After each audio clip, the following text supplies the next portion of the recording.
আসসালামু আলাইকুম প্রিয় দর্শক, আপনারা দেখতে পাচ্ছেন আমাদের ছাদের কাজ চলতেছে। তো প্রিয় দর্শক, আপনারা আমাদের সাথে থাকবেন, অবশ্যই দেখতে পারবেন। আর কে কোথা থেকে দেখছেন অবশ্যই কমেন্ট বক্সে জানাবেন। দেখেন আমাদের ছাদের কাজ শুরু হয়ে গেছে, আজকে ছাদ ঢালাইয়ের কথা ছিল, যাই হোক আল্লাহর রহমতে শুরু হয়ে গেছে। সকালে খুব বেশি বৃষ্টি হয়েছে, আমরা ভাবছিলাম যে আসলে ছাদটা হয়তো আজকে ঢালাই দেওয়া যাবে না। তো যাই হোক আল্লাহ রাব্বুল আলামিন বৃষ্টিটা বন্ধ করে দিয়েছেন, আমাদেরকে সুযোগ করে দিয়েছেন আল্লাহর রহমতে।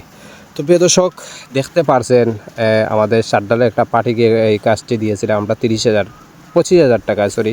তো আসলে তারা আসছে না, আসি আমাদের কাজটা শুরু করে দিয়েছেন। তো ছাদের মধ্যে তার বান্ধা এবং কারেন্টের কাজ ওইগুলোই চলতেছে, ওগুলো শেষ করে এই সবগুলো আপনাদেরকে আমি তুলে ধরবো এবং এ টু জেড সব কিছুই। আর বলতেছেন অনেকে যে ছাদটা কত ফুট, 1500 ফুট এই ছাদটা আসলে আমরা ঢালাই করেছি। তো আসলে আমরা খসরুসায় মাধ্যমে কাজটা করা হয়েছে, অবশ্যই সবে স্ক্রিনের মধ্যে খসরুসায় দেখতে পারা। আর এটা ডালার পার্টির মানুষগুলো আলাদা থাকে। তো আসলে কেমন হয়েছে কমেন্ট বক্সে জানাবেন, কে কোথায় থেকে দেখছেন অবশ্যই জানাবেন। আর লাইভ ভিডিওটি শেয়ার করে দিবেন। সবার একটা স্বপ্ন থাকে যে একটা বাড়ি ঘর করার, তো আল্লাহ রাব্বুল আলামিন আমাদেরকে তৌফিক দিয়েছেন, তাই একটা ঘর বানানোর আসলে বানাইতে পারছি। তো সবাই দোয়া করবেন আর লাইক কমেন্টের মাধ্যমে জানাবেন কে কোথায় থেকে আমাদের সাথে আছেন।